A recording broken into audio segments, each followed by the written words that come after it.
Thanks for listening to Better Business, Better Life. I'm your host, Deborah Chantry-Taylor. We're going to do something a little bit fun now. This podcast, would you believe, has been going since 2020. It started off as a bit of a fun hobby, and now some 5 or 6 years later, we're 260 episodes in and still going strong. Each week I produce a new episode, but I thought it might be fun to bring back some of the old episodes and leave them just exactly as they were. So no tweaks, no edits. So there might be a little bit of poor quality in there, but at least you'll get to see and hear from some of the most amazing business people that I've spoken to over those 5 or 6 years. I really hope you enjoy the episodes, and don't forget, if you ever need any help, just reach out to me. I'm only an email away, deborah@businessaction.com.au or deborah@businessaction.co.nz. Better Business, Better Life, here to help.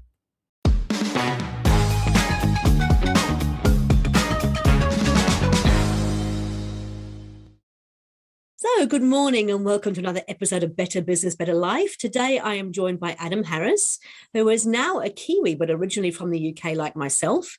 And we actually met because Adam was on a similar kind of EOS journey to myself, and he'll tell you that story. But he moved to New Zealand for a very specific reason. So he'll tell you that as well. Adam, welcome to the show. Lovely to have you on board. Thank you. Great to be here. Yeah. So you have a really interesting story, don't you? Because you kind of uncovered EOS and got involved with that, and then it led to you actually moving to this side of the world. So why don't you tell us a little bit about that story? Yeah, so I've been a leadership coach, consultant, facilitator, all those kind of buzzwords. Predominantly, I challenge people and create space and environment for them to grow themselves and their organizations.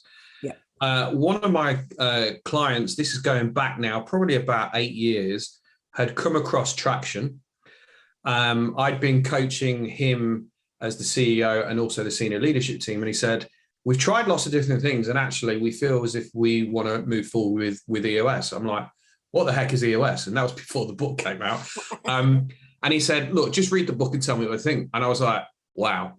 I'd written and published my book by that point, the Check-in Strategy Journal, and I just kind of looked at EOS and went, oh my God, this is just, it's the simplicity of it that I loved.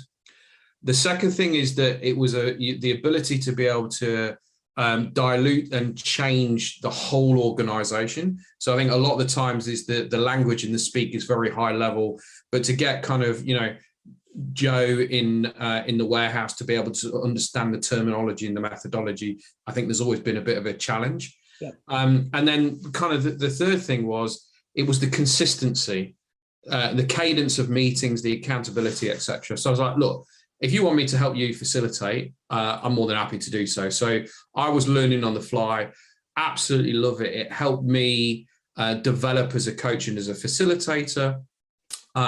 So that kind of then started a journey of just, as often as I do, I kind of got I've always had a big tool bag, and I'd be sitting with clients go, look, I'm not sure if you're interested, but I've just done EOS. What's EOS? And then you go down the story. And then, so in total over the years, I've helped implement about 25 different companies.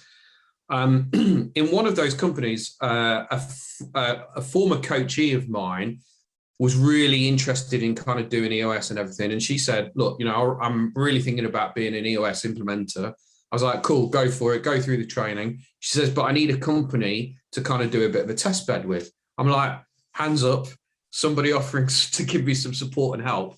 So we as a business went through the process. And when we were kind of looking down and setting the 10-year vision, one of the things that we decided was as a family, and one of kind of our overarching things is the business is the business of the family. So everything that we do is about creating the money and the opportunity to stretch ourselves. Yep. So we set ourselves the 10-year vision of leading a nomadic life. That kind of sat on a bit on the back burner. And at the time, my daughters were 11 and 7. And we kind of got to the stage where we decided that we wanted to try and do something new. And we were actually looking at the south of England at kind of a Montessori or a Steiner methodology of education. Both myself and my wife are educators. And that's kind of fortuitously how we then started kind of the New Zealand journey. So I saw some flights come up So I've got family up in Whangaparoa, about an hour north of Auckland. So I hadn't seen them for a while. These flights come up.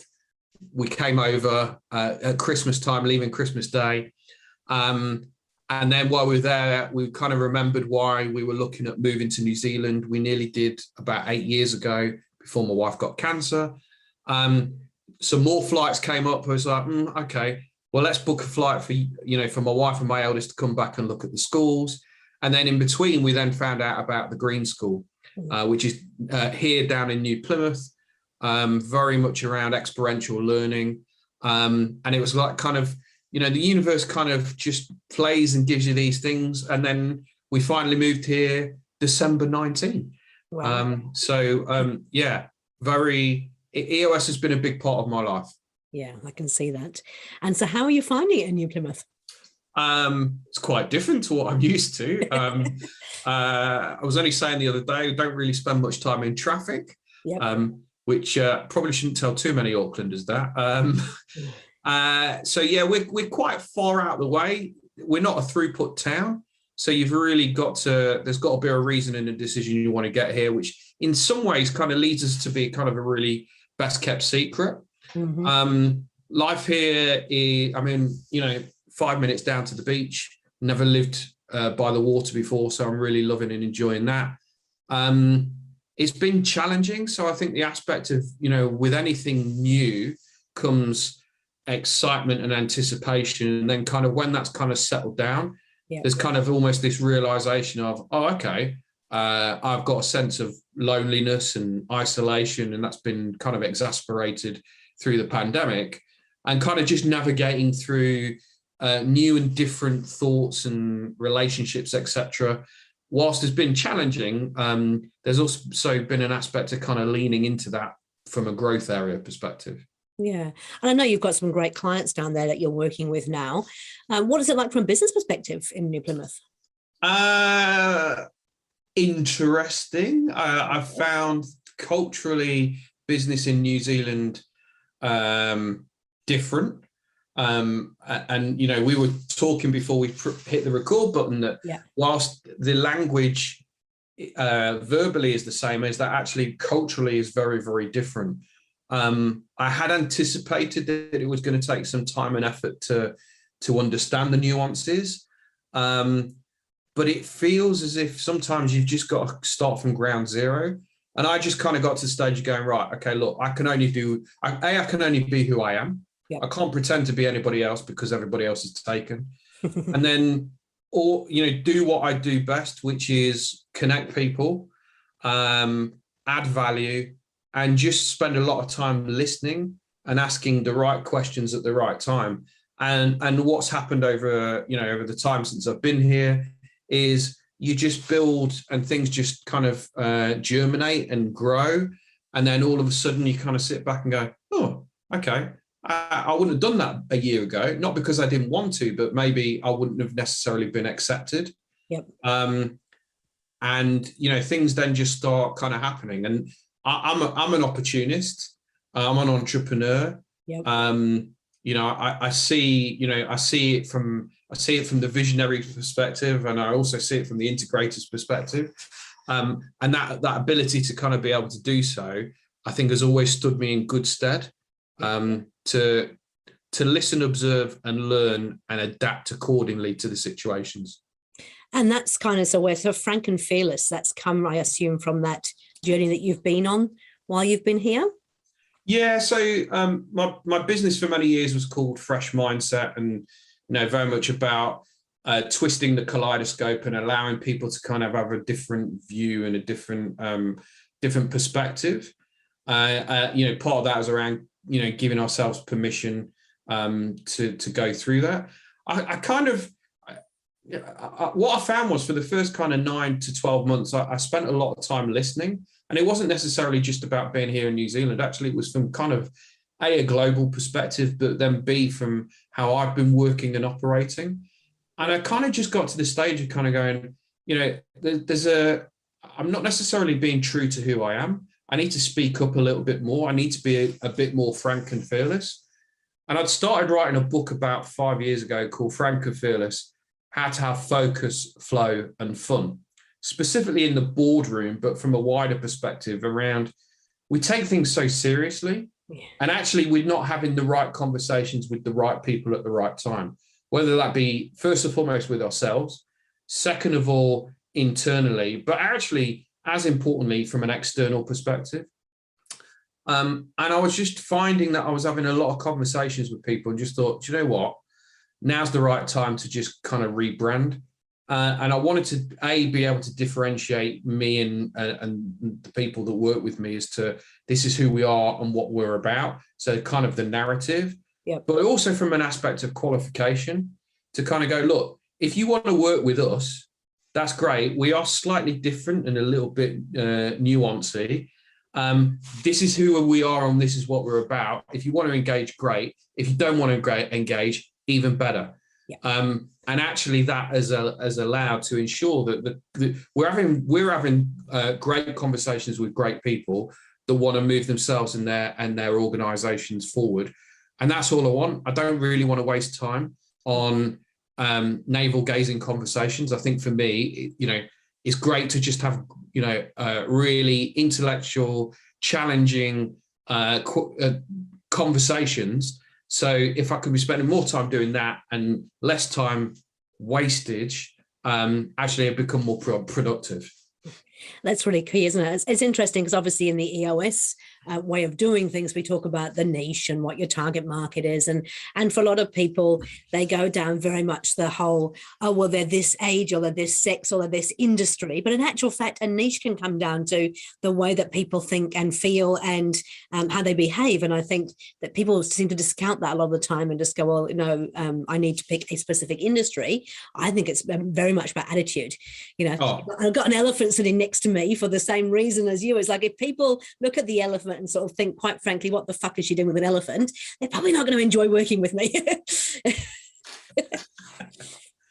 So tell me a little bit more about the EOS journey, the stuff that you did with EOS, and what are the things that you really got out of that? I know you said it was beautifully simple. It was very much about getting people all on the same page and being able to work through the layers. What are the kind of the key things that you found in the businesses you worked with? Yeah. So, and, as I'm sitting there reflecting, I'm wondering if one of the reasons why I got, frank and fearless has become so prevalent is that actually, it's interesting, the elephant in the room, how many times was I, even before EOS, my challenging style is I come at it from a word called carefrontational. It's a bit American and a bit cheesy, but there's an aspect of around, as a facilitator, my role is to create the space and the container, but then be able to pick up on the energy, pick up on the things that are not being said, the subtleties that are around. And actually for me, EOS just enhanced that a step further because the process married with my style. So what it allowed me to do is just to turn around and go, so Deborah, you don't believe that he gets it. What makes you say that? Well, just tell me more, just explain. So that the process that we were going through just allowed that kind of enhancement. And I was just finding that, there's so much good stuff. There's so many good people. There's so many great companies that actually miss out because there's high levels of complacency. There's little levels. I don't even think it's just accountability. I think it's a lack of inertia. There's so much assumptions that are being made. And actually, when you can walk away, as I know that you do, and I do, is that when you walk away from an intervention with a client and you go, fuck me, I added some value today. Yeah. Not only, and I get a huge amount of buzz and energy from that. Yeah. I, from a coaching perspective, I've always lived by the mantra that if I feel uncomfortable, I am playing in exactly the right space, because I know that if I'm not prepared to go there, then nobody else will. And it's kind of like, that's where I kind of get my kryptonite from, is that, and it's not about making people feel uncomfortable. It's just about having those right conversations. I think the other thing is that people hold on to members of staff and members of their team for far too long. Yeah. And taking or allowing and helping, organizations and individuals to understand those emotions and to, understand, and there's been times when I've had to be really blatant and kind of go, right, okay, get your wallet out on the table. And I will literally take cash out of somebody's wallet and go, look, you would not accept this from me. Yeah. Now, so why do you feel it's acceptable to allow one of your members of your staff to basically steal from you? I was wondering where you were going with that. I'm so pleased that we got to that. But it's true, though, right? Yeah, and it's a really nice way of showing it. Yeah, and I mean, there's so much more. I mean, I would urge anybody that's listening to this to definitely be exploring, the methodology around EOS, to be looking at the books, to be having conversations, with you, because you don't know what you don't know. Yeah. And actually, if you don't understand why you, as the entrepreneur or the business that exists, what's the point? You've really got to, ascertain, and, I think there's so much bullshit, and it's great to be on a podcast where I could just be a little bit free with my language. But there's so much business bullshit that actually you need to understand, and EOS might be part of it. But if you're not spending the time, energy, and effort in addressing the things that you really need to, what is the point? You might as well just go and get a job with somebody else. And the chances are, if you're good at what you do, so you probably go into an organization and earn a decent salary. And that actually may well be the best thing for you. Mm-hmm. But at least have the honesty and the openness to explore it and then get to that conclusion. Yeah, I love it. Yeah. So did you have any sort of favorite tools in EOS that you like to use? I love GWC. Do they get it? Do they want it? They've got the capacity. I think it's a real true leveler. I think it completely strips away, the emotion, and it really makes you look in the mirror and just go, look, are we just being too nice? Yeah. And I think it's really easy to just be nice. And somebody, years ago, I remember somebody selling, way before kind of EOS, is that the longer you hang on to somebody, knowing that it's the wrong decision, you're actually preventing them from actually doing what they need and what they're passionate about. What they love. So we think that we're protecting them, and we think that we're doing the best thing for us because we don't want the confrontation and we don't want to have the difficult conversation. But actually, nobody's winning. And the sooner that we do it, the better it's going to be for all parties. Yeah. So I love GWC. I must admit, one of the times that I actually did it with a leadership team and explained we're going to do like a real-time review and actually go around the room and talk about whether somebody GWC'd it. There was just these looks of horror on their faces. It's like, what now? Like actually in real time? It's like, yes, we are. And, people were very nervous about it. But in actual fact, some things came out of that I think I've never, ever in the 35 years that company being together, ever been discussed. And it was fabulous. And, I think that when you have those conversations, then you can really start to move forward.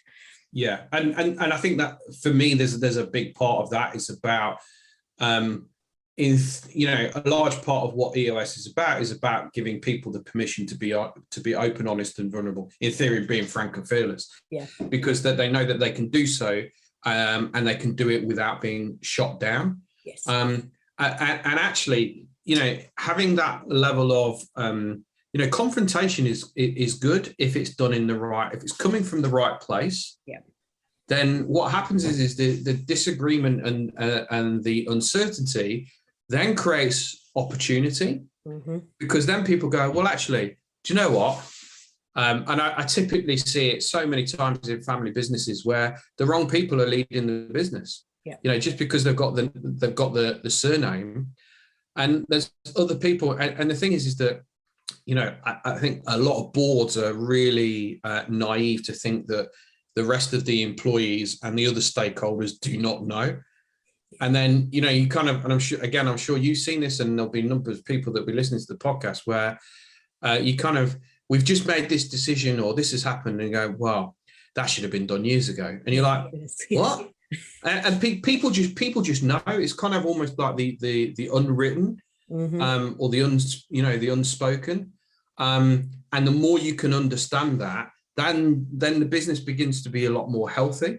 Yeah. And they're talking about the right things instead of talking about the things that they feel that they should do because it's not controversial. Yeah, love it.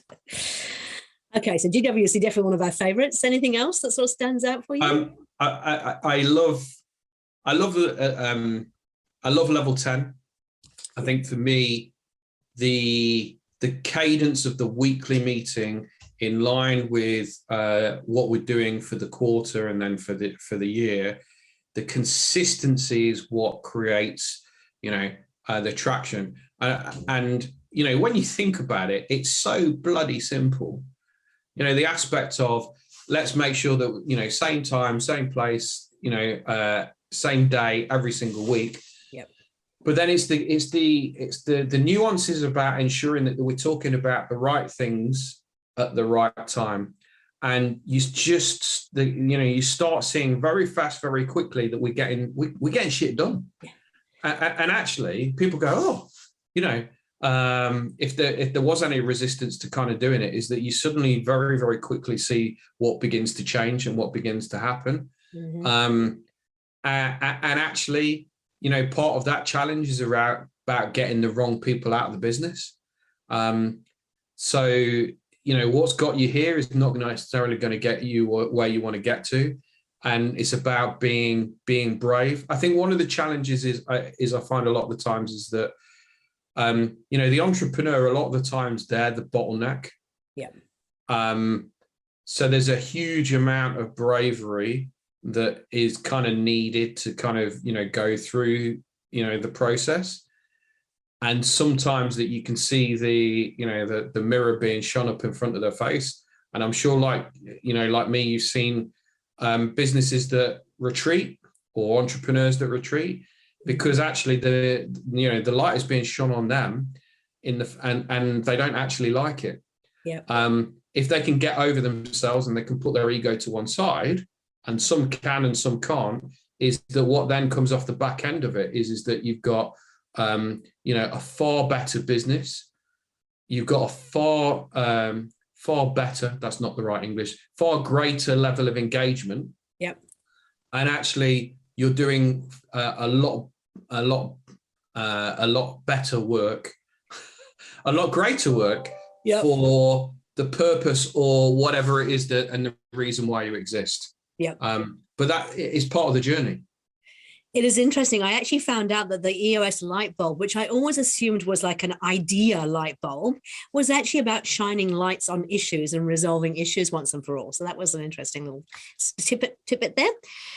I forgot to ask you, Harry, at the beginning, like in terms of professional and personal best, what are the things that you would share in terms of your life that you think are, your professional and your personal best so far? Okay. So I'm an entrepreneur. I'm an opportunist. I kind of liken it to kind of go, I don't know if you remember the film Minority Report. I think it was an early 90s film, Tom Cruise.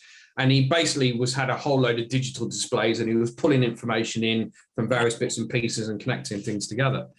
That's kind of how my brain works. So when I'm sitting or I'm listening or I'm watching or I'm observing, I have this ability to naturally be able to connect things together and see things as opportunities. So where other people might be, oh, this isn't necessary, what's the point in doing this? I'm like, okay, this is going to take me one step closer towards what the bigger thing is. So we used to have a business called Airheads. So we used to supply inflatable extras to the TV and film industry. So that took me to some pretty amazing, challenging, different places. Yeah. I also used to be a professional lookalike. Did you? Yeah. I'd like to have to guess who it was. I won't put you through the pain and misery because Oh, good. he was a D-list celebrity. He was married to Liza Minnelli. Okay. Yeah, famously got beaten up by her, allegedly. He was Michael Jackson's best friend, and he was a world-renowned record producer. Most people won't know who he is, but those people that will, or they want to do a picture analysis, was a guy called David Guest. Yes, I remember him well. Yeah, okay. Yeah. You were his celebrity lookalike. Well, yeah, he's dead now, unfortunately. So there's not really much work for me. But again, that just kind of took me to. I didn't do a massive amount of work with that, but it gave me the chance and the opportunity to see differing things. And for me, what's been great over the years of having a portfolio career is things that I'll learn in one situation, I'll then take into the next company or organization or coaching session that I'm doing. And that difference and that ability to be able to kind of interweave different situations, actually, again, that's kind of where my kind of kryptonite is. Yeah. From a personal perspective, I think pretty much selling up and moving across to New Zealand has got to be up there. Yeah. What's been interesting is, since I kind of have now got the Frank and Fearless brand, is I've kind of been leaning into that. So we went down to the South Island earlier this year, and I ended up doing things that I would not normally do. So I wouldn't say that I have a fear of heights or a phobia. I really don't like heights. So, kind of climbing a waterfall in Lake Wanaka, hanging off at, 200 meters above the ground going, what the hell am I doing? But, I kind of this mantra kind of being frank and fearless and leaning into it and showing vulnerability with my two daughters. That's kind of become my new mantra, is just kind of going, look, if you were unsafe, you wouldn't be allowed to do it. So get over that fact, face the fear, and lean into it to see where and how and what the growth aspects are going to be. And as you said, some fantastic things come out of that, don't they? So it's worthwhile doing. Yeah. Yeah. Okay, so we're getting close to the finish of the podcast. In terms of 3 top tips, because you've obviously lived a fascinating life, and I always love hearing more and more about it. But what were your 3 top tips for business owners who perhaps feel like they might have hit a ceiling or they're kind of getting a bit stuck? What would you say are the 3 things that you would share with them? Clarity creates confidence. Yep. Yeah, I just feel that human nature dictates that our bodies and our minds will take the path of least resistance. Mm-hmm. Okay, we're fundamentally lazy. So if people don't, and I include the business owner, but then also the members of the organization, also kind of stakeholders. When people don't have clarity, their minds start wandering and they start going off into tangents, and they start, creating however many, God knows, different stories. Yes. So when you're able to give people clarity, it actually means that you put their mind at rest. So, finding that out, okay, so where are we heading as an organization? Where and what is it that I want right now? Communicate it through. Yeah. People then become self-assured. In theory, it kind of goes back to Maslow's hierarchy of needs. I feel safe. And if I feel safe, then I can do what's definitely needed. So definitely clarity creates confidence. The other thing for me is create the space, the environment where you're being challenged. Okay, so I believe that we all need to be challenged. And actually it's about having our questions questioned and not necessarily our questions answered. Now, the tool for that is going to be different from each individual. So some people may well get that from listening to podcasts. Yeah. Some people may well get that from reading books or listening to books. Some people, it may well be one-on-one coaching, it might be mentoring, it might be mastermind groups, it might be EOS. Where and what is it within your professional and personal life are you being challenged? Yeah. And it may well be the case that actually you outgrow the intervention that you've got to. So you kind of need, I kind of look at it, you need to you need to be walking away or thinking, that's a really good question.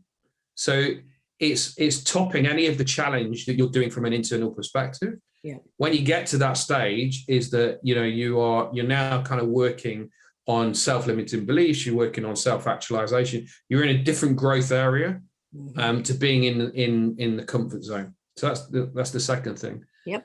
The third thing,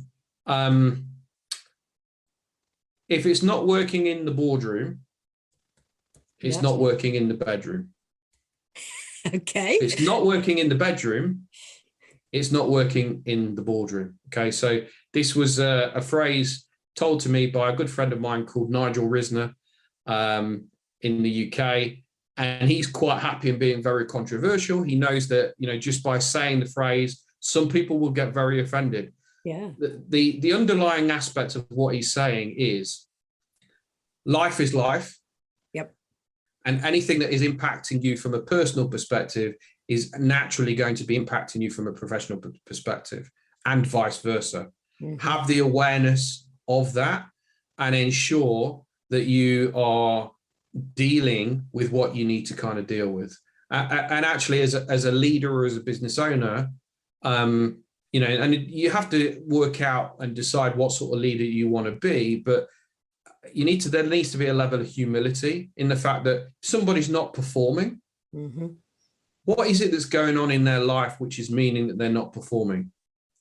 And, if you're a humble leader and you're building relationships and rapport, actually how you support people when they're going through the bad times will actually mean that you will have far greater times. So I think there's an aspect of humility, humanize to professionalize.